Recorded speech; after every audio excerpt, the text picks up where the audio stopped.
Okay, let's talk about habits. It seems pretty simple, right? But in English, the way we talk about things we did in the past versus what we do now, well, it can get surprisingly tricky. So, today, we're going to untangle all that confusion for good. So, have you ever found yourself just stuck, wondering if you should say used to, would, or maybe get used to? If you have, you are definitely not alone. It's a classic English grammar headache. But don't you worry, we are about to make it all crystal clear.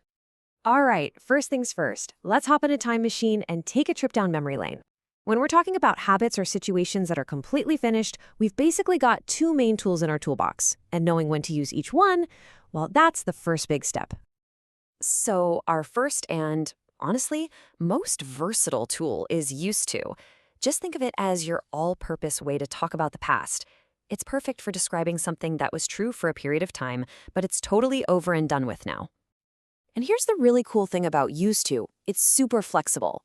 It works for repeated actions, like playing tennis every weekend, but it also works for ongoing states or situations, like where someone lived or who their friends were. It's a real workhorse of a phrase. Now, for our second tool, would. This one's a bit more of a specialist. It's also for past habits, but, and this is the big difference, it only works for repeated actions. You can't use it for states. It's got this kind of nostalgic, cozy feeling, which is exactly why you hear it so often in stories. Ah, this sentence just nails it, doesn't it? You can almost picture it. The sun, the sand. It wasn't just a one-time thing. It was this recurring, happy tradition. That's the perfect time to use would. It's all about that feeling. So let's get down to the bottom line for past habits. Used to can handle both actions and states. Would can only handle actions. You can totally say I used to have a dog because having a dog is a state of being, but I would have a dog just doesn't work. Seriously, this is the number one mistake people make, so keep an eye out for it. All right, enough living in the past. Let's zoom back to right now. How do we talk about the routines and habits that are part of our lives today? Well, guess what? I've got some really good news for you. This part is so much easier. No special tricky phrases to memorize. We just use the good old present simple tense. That's it. See? It's totally straightforward. I go, he drinks. And if you want to add a little more flavor, you just pop in a frequency word like always, often, or sometimes. It just clarifies how regular the habit is. Simple as that. Okay. Deep breath, everyone. We have now arrived at the heart of the confusion. This is the big one.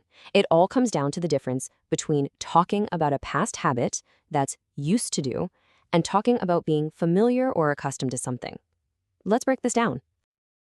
I find it really helps to think about it like a little story, a journey in 3 steps. First, something is new, it's unfamiliar, maybe even a little weird or difficult.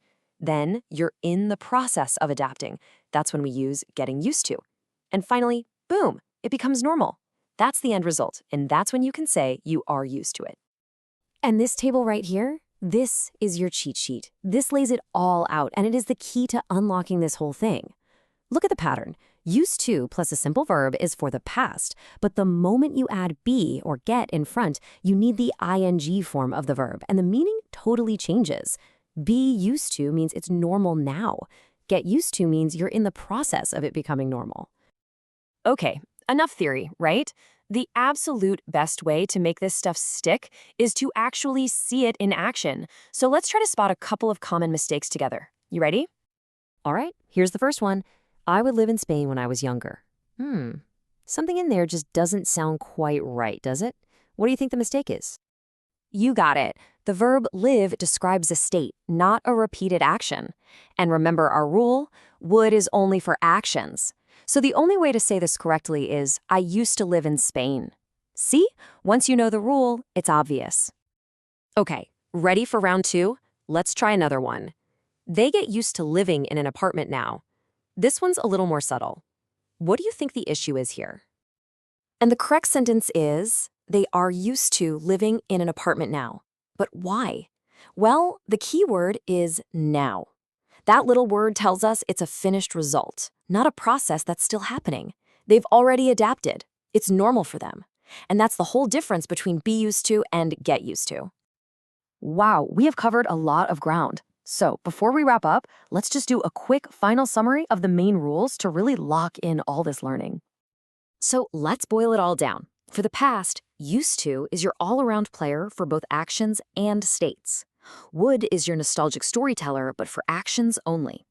For right now, your go to is always the present simple. And for that tricky business of adapting to something, just remember the journey.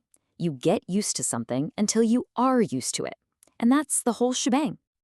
So, to finish up, let's make it personal. Think about your own life for a second. Maybe it's a new job, or waking up earlier, maybe a new diet or workout routine. What's one thing that you are trying to get used to right now? Just thinking about it in English is the absolute best way to start using what you've learned today. Thanks so much for joining me.